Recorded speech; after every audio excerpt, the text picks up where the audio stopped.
Shubhaji, your question is, you feel that God is everywhere, then what is the need to go to a temple? Is that a right thing if I feel that, I don't need to go to the temple? That's your question. Is that right? Yes, sir. Okay. So, is last session in the Gita chanting, our shloka pointed that all the forms are pointed to the formless. So where is the formless? In a way, everywhere and nowhere. Because the formless itself means it must be everywhere and in a way nowhere. And that formless is the basis of all the forms. So therefore, what is a temple? A temple is a sacred place in order to bring about this divine awakening. See the word darshana, they say, right?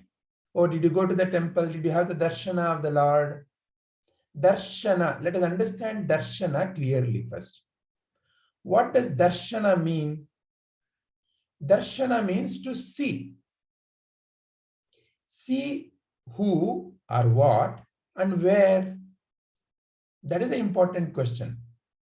What or who are we seeing and where we should see? So darshana is, we think it is seeing through this eyes. In the beginning stages, it is correct. What are we seeing in the temple? Typically a divine form.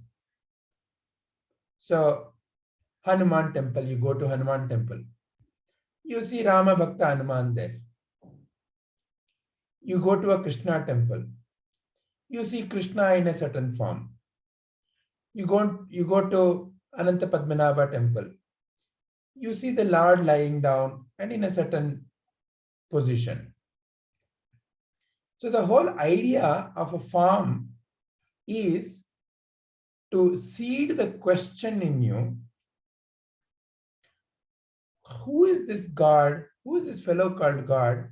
I see him as Anjaneya, I see him as Krishna, I see him as this Sri Hari. They call him as Ananta Padmanabha. Who is this God then? Is he in this form? I've never seen him in this form. Where is he? And that too is being shown as a stone. So to seed the question, a form is easier. For example, when you see the fan, you become aware what is making the fan work. When you see the fridge, what is making the fridge work? So to seed the question, some phenomena helps. The effect points you to what may be the cause. If there's an effect, what is possibly the cause? Like in our Tattva Bodha, we have seen, if there is fumes coming, we infer there may be fire. Likewise, when you see the form, okay, is it that, God is, this God, and that God? Is it like many gods? Is it a plural? Or is it a singular? So to seed these questions in the beginning stages, a sacred place helps, because in a sacred place, the environment is supposed to be conducive for the mind to grasp. What is happening in our day-to-day affairs? Our day-to-day affairs, the mind is constantly busy in, now it is 9 o'clock, I have to prepare the breakfast, or 9:30, the child has to go, then I have the yoga class. Like that, constantly there's a schedule, and the mind is so, attention of the mind is so much drawn towards all these activities. So therefore, the idea of a temple, or the science of a temple is, number one, a place where the energy is conducive for the body to feel energetic and the mind to actually settle down. You're right. When you go to many of the popular temples, there is a rush. There is a, oh, I have to see. And then even before you opened your eyes, you've been pushed. So in that sense, it may not be serving the true purpose for which the great masters designed the temple. However, being in the environment of the temple also causes many energetic transformations when the temple has been designed according to the temple shastra.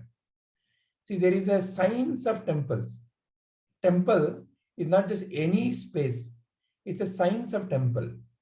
When it has been done according to that, a temple becomes an energized place, a place where as you go towards it, it brings about certain transformations automatically. Whether you know or not, when you press the button, the light glows. Whether you understand about electricity or not, light glows. That is the effect that the light automatically, the electricity automatically causes.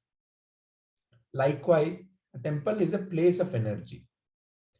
Now, coming to another implied question there.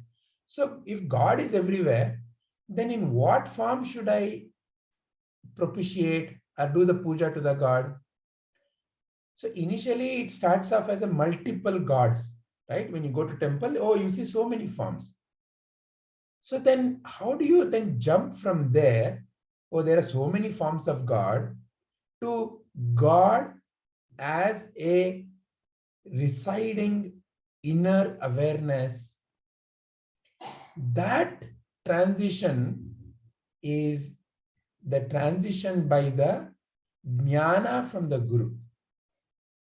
That transition happens when in the going to the temple and doing whatever the puja you're doing, naturally the question starts coming, this all is not making complete sense.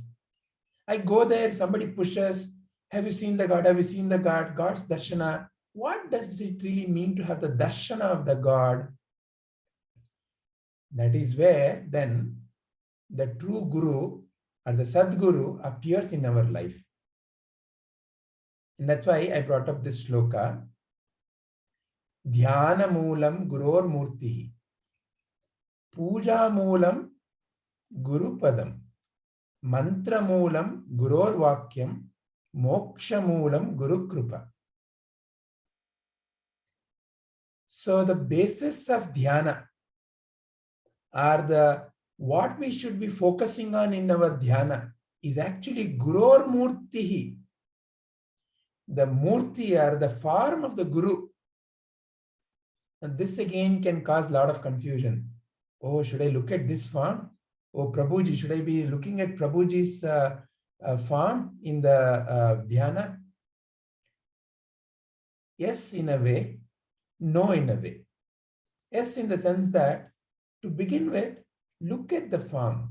What does it mean to look at the form? Not the nose or the eyes or the ears. Oh, your eyes are so nice. Not in that sense, Gurur Murtihi. The Guru's qualities. What are the qualities of the Guru? What is the inherent feeling that I receive, that I feel when I'm with the Guru? Those qualities. But form helps you to become connected with the qualities easily. When you remember your mother, you may not remember all the forms of your mother. Right from your childhood till now, there are so many forms of your mother, from a very young mother to a very old mother. But certain feelings associated with her become established in you. Oh, my mother, I feel like this. Oh, my mother's that particular conversation, it feels like that. So certain feelings get connected. So the form of the Guru, Dhyana Moolam, to help the mind to focus, the Murti of the Guru is important. Because the Guru is a living embodiment of that principle, called God principle. For you and me, when we go to the temple, that form of the God, the stone form of the God, doesn't speak, doesn't respond. It seems to be there. And it is invoking within us certain deeper questions. And that is when the Sadguru is appearing, and the form of the Sadguru is Dhyana Moolam. The focus of the mind should be on the form of the Guru. Puja Moolam Guror Padam. What does really puja mean? Is it an external activity? Is it what I do outside? It is deep within. Puja, the very act of puja, when I am offering whatever I'm offering, maybe tilaka, maybe chandana, maybe kunkuma, what does it mean to offer to that form? What does it mean to say, I am now showing the light to you? And when I keep saying Karpura Gauram Karunavataram, what does it mean? Is it an external activity? Why am I burning that camphor or the karpura and showing it to the form? What does it mean? Where am I seeing all this? So the basis of the puja is Guror Padam. So hold on to the pada or the vakyas or what the Guru has offered and treat it like the puja. See, when you're doing the puja, you are in so much of devotion. You are in so much of involvement. Every little thing that you bring there is a very precious thing. You don't bring some old food. If let's say you're offering to God, you make fresh food. You keep yourself very clean. You come there with a complete devotion. Likewise, should be our attitude towards Guror Padam. Because the pada that has come is the one which can transform us. So therefore, puja moolam, if I have to propitiate, if I really have to do the puja, not this external puja. External puja will not transform the inner mind. External puja can bring about the questions that you're naturally asking. Why I should do this? What's the connection between this and God? So therefore, that bridge is given by the Guror Padam. Then mantra moolam Guror Vakyam. What is mantra? Mananat trayate iti mantraha. That which protects me and uplifts me from my, what I consider as my, this limited nature and form to my own inner unlimitedness, my own inner unlimited nature. So mantra transforms. What is that mantra? Guror Vakyam. The jnana given by the realized master is the mantra. Because mantra can put you into a spell, the mantra can uplift you. So when I do the puja of the Gurur Padam, when I have faith in the Guru's Pada, and when I offer my complete devotion to Gurur Pada, then that very Guru Vakya becomes the basis of my liberation. So thus, Moksha Moolam Guru Kripa. Because you have a very natural and an honest question. What is this temple business? Why I should do the puja to that form? What's the connection between that and is it multiple gods or is it a god? Where is it? And who is that? That realization, because it is the unseen, from going from a seen to the unseen, from the saguna to the nirguna. And the transition, the bridge is the Guru. So therefore, to come back to your fundamental question, when God is everywhere, then is it necessary only to go to the temple? When you have deeply realized that God is everywhere, then every moment is a conversation with the God. Because the God is residing in you as that awareness. It is only an aware being who can ask such questions, deep questions. It's only an aware being who can have the question, a fundamental question, who is this God? Where is he? Because a stone, an inert stone, doesn't ask all these questions. So what is the source of this awareness in you? That itself is your own God nature. What is the source of the love that you feel towards others? That itself is God. What is the source of the compassion that you feel for the other's pain? That itself is God. So God is functioning in you as that awareness. And it is functioning in you as that love, compassion. But all these are unseeable. They cannot be seen by the eyes. Show me love through the eyes. You do various things. You show a man and a woman together and you say, this is love. You show a mother and a baby together. You show this is love. You pouring water to a tree. You show that as love. So the expressions of the love are many, but the feeling of the love cannot be shown. So the expression of the divine are many. The forms of the divine are many, but the divine cannot be limited to one form. So all the forms are worthy of puja. All the beings are worthy of that divine respect. Because all that is divine only. That is the reason when you do namaste, what you are essentially recognizing? You're recognizing the divine Atma Jyoti in the others, the divine light of the self in the others. So when that becomes your realization, then temple is also okay to offer your respects. A beggar on the street is also okay to offer your respects. A small ant is also okay to offer your respects. Because there is no more separation. When there is no more separation, where all will you find him? Because you know him in all the places. You feel him in all the places. Because you are that. Tat Tvamasi. He is not someone outside of you. He is not some other being. You are that. Because all these things, whatever you are seeing, are all in you.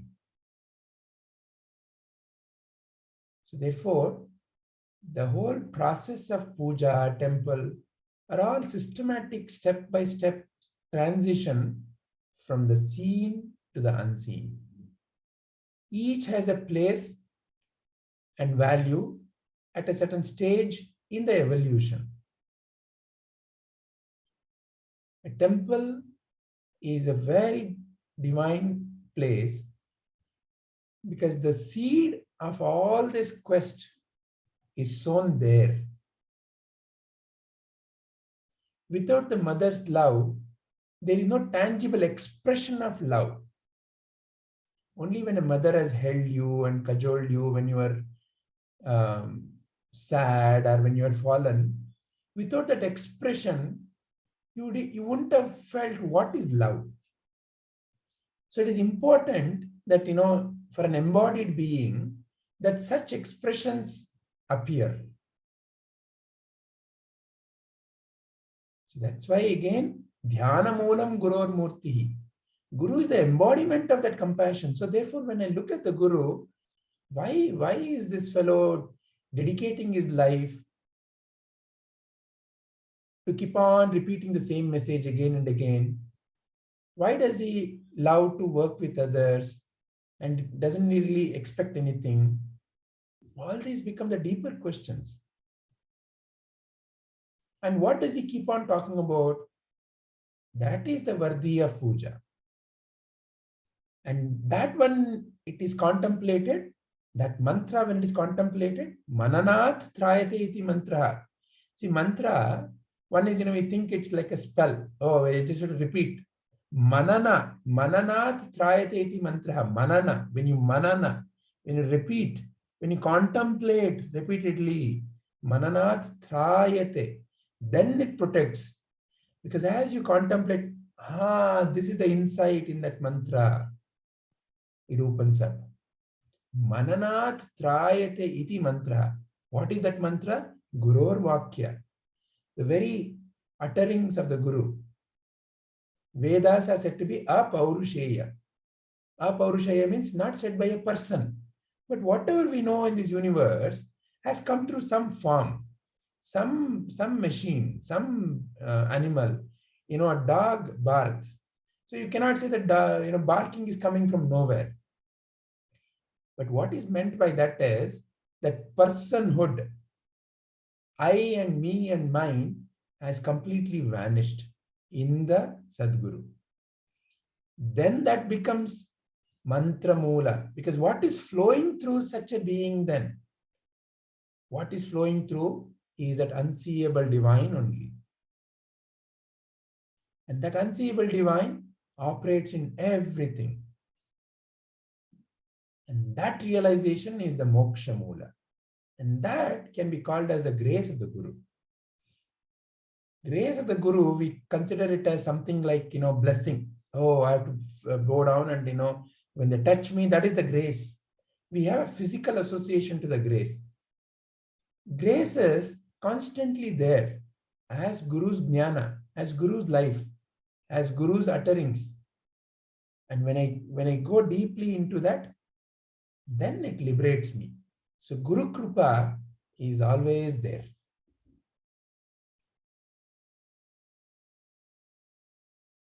Does this bring clarity to Shubhaji's question? Yes, sir. So tell me, how would you say this now, Shubhaji, based on whatever we discussed?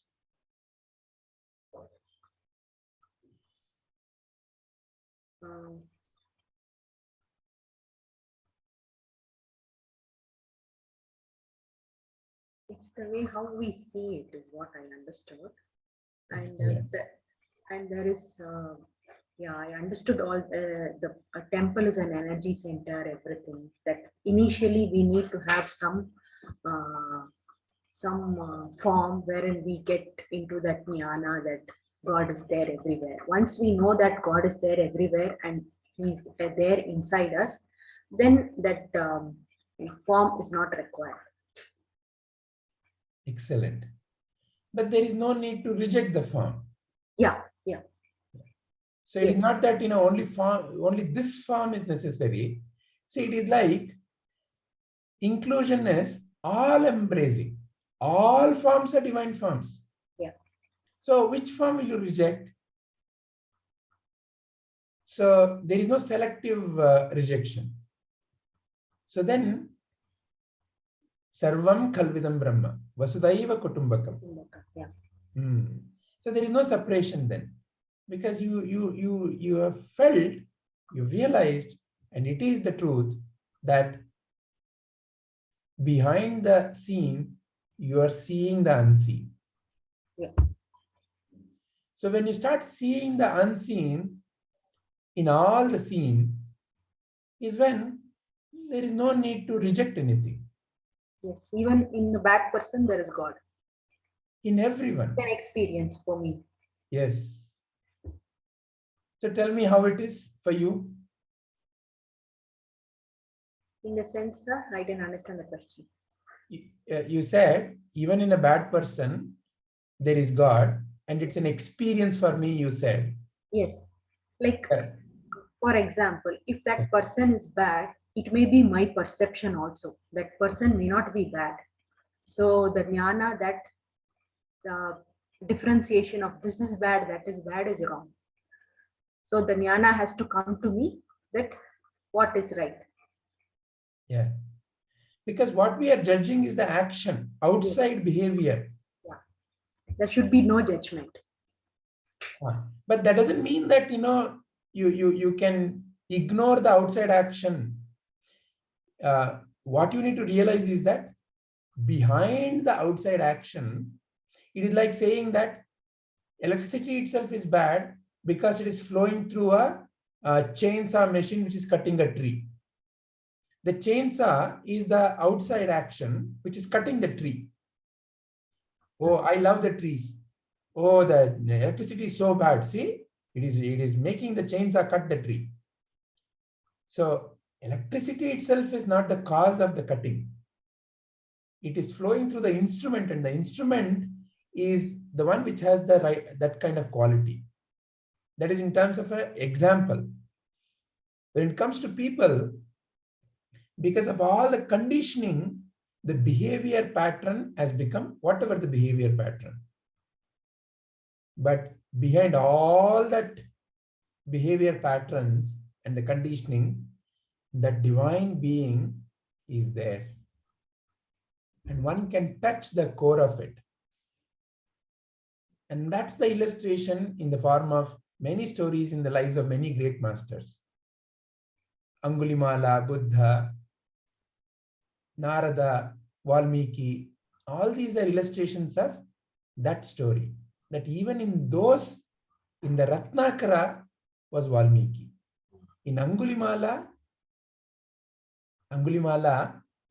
was an embodiment of Himsa.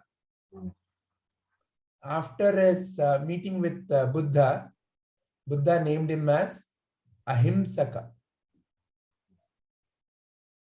Ahimsaka to such an extent that after he became a Buddha, the bhikkhu, being propitiated by, being initiated by Buddha, when he would go to beg, he would be beaten up severely. He would take everything. He would be beaten up so much that he would be bleeding. But he held on to the Vakya of Buddha. And he accepted that it is the action, that whatever that was performed by this body and mind, that has to be, it has to go through that. But he was liberated. So like that, any outside action is not an indication of the inner deep being. Once when the conditioning is removed, that inner being only shines. That is Apaurusheya. The conditioning is dropped.